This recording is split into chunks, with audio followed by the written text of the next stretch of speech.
struggling with this painting for about a week or so. It's really,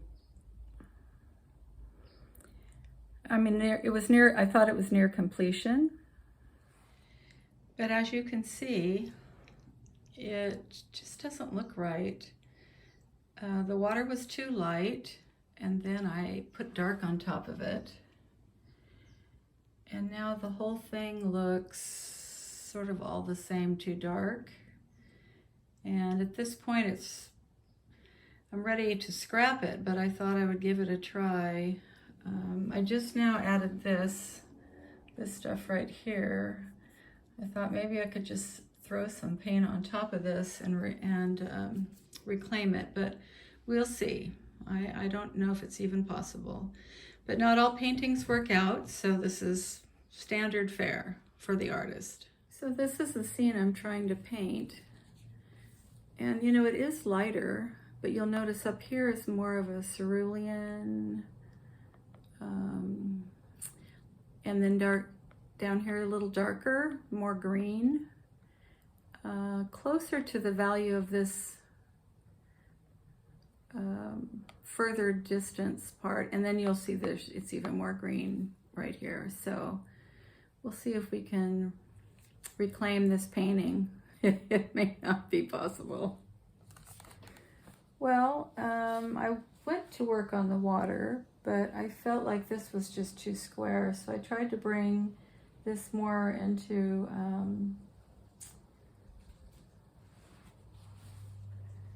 more of a circle, more pointy. And now I think I'm going to try to get back to the water.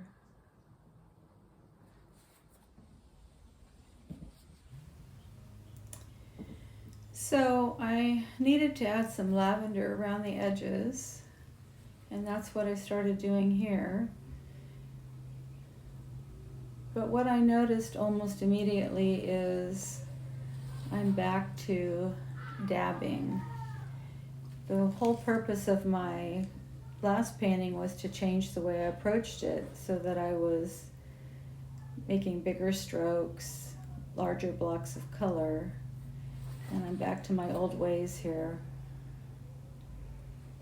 I already disappointed myself a little bit.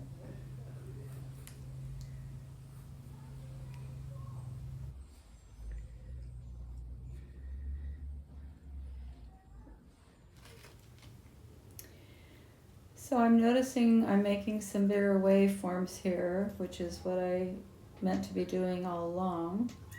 Trying to get the implication of some surf there out by the rocks.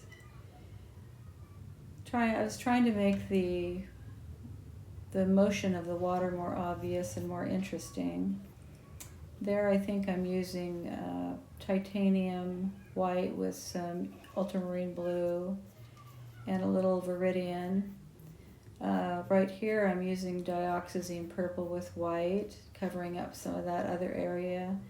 I felt like it needed to be darker down below, and so I was trying to darken the waters, but I was getting the wrong shade of green when I was trying it, so trying some other combinations.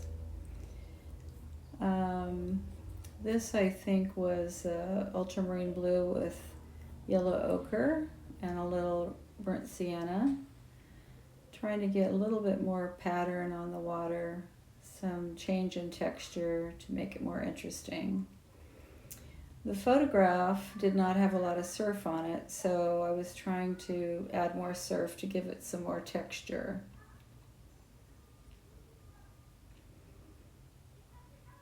And still back to the dabbing a little bit, but I felt like it was getting a little bit better. Trying to get more surf near the wet sand.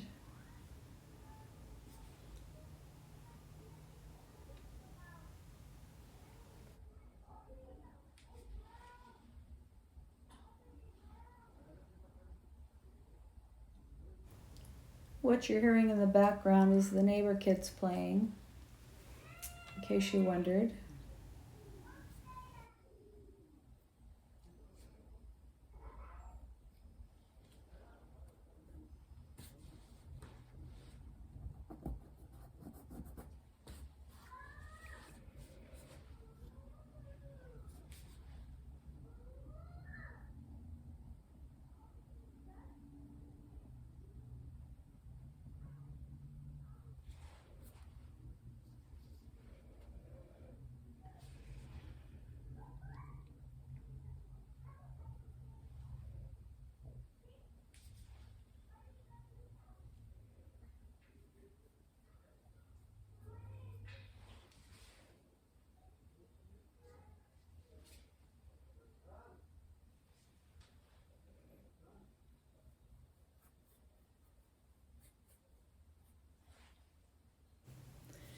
So the palette I generally use for ocean paintings includes Cad Yellow Medium, Yellow Ochre, Alizarin Crimson Permanent, Ultramarine Blue, and Phthalo Blue, which I mix with white. It gives a real vivid kind of highlight to the ocean. And then the Dioxazine Purple. And lately I've used the Radiant Turquoise. It's a kind of off-the-wall color that I don't use very often. I also use the Burnt Sienna to gray down the blues. And then on this painting in particular, I had a cobalt teal that I tried for the first time. It's a real vivid color, and I didn't like it as well as I did actually the Viridian with white.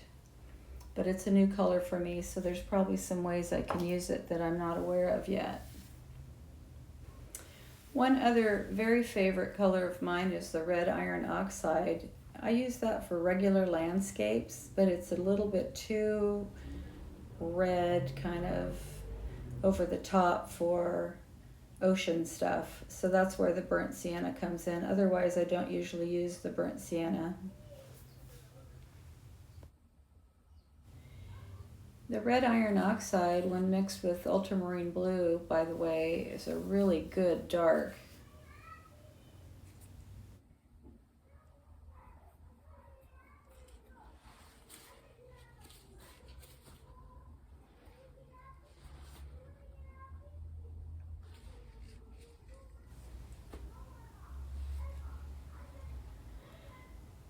So this is the point when I realized there was some floating seaweed in the photograph, and I thought I would add it. It was in 3 different places. Trying to add a little bit more variety to what this water looks like.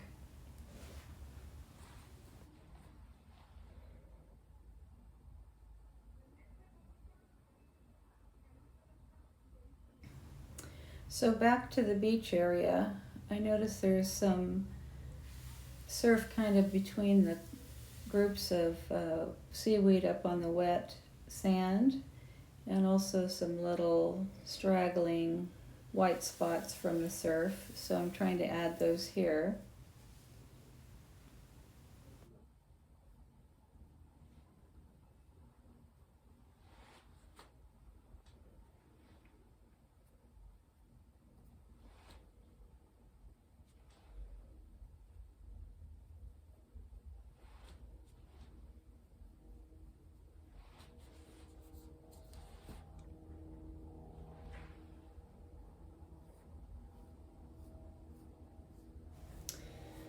So takeaways for me in watching this video is to realize I need to get my strokes bigger. I need to use more paint on the brush. The dabbing and the very light kind of what they call scumbling across the surface with waves really doesn't work. It needs to be thicker. So note to self. I've got another painting I've blocked in that I'm going to approach, I hope, in a totally different way, and I hope it'll be more kind of what I was wanting to paint, but we shall see.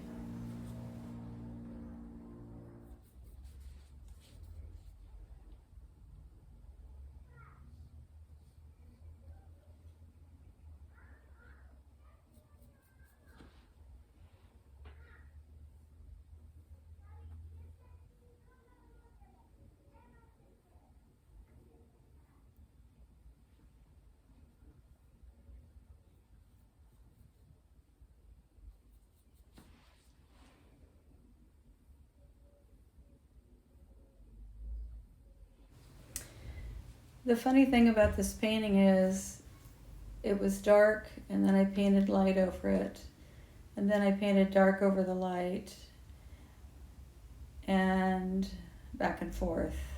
So I definitely agree with myself. It needs to be darker. It needs to be bigger spots, bigger shapes, color shapes. It needs to have more blue in it and other colors.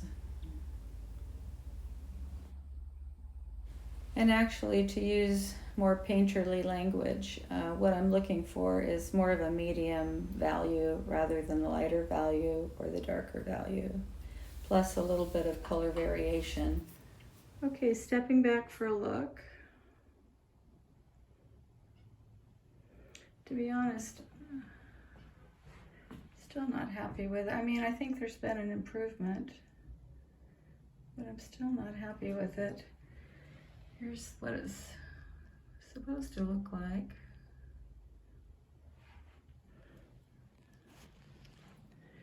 I think what I need to do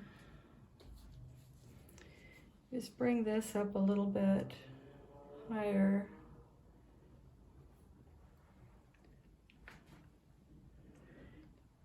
And I think this is too dark and purple.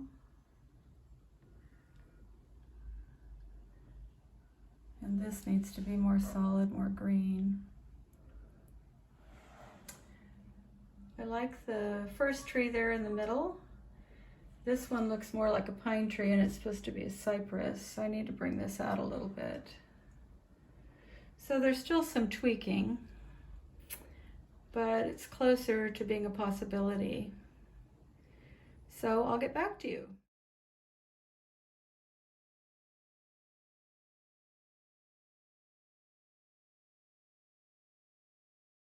Here we are, finished.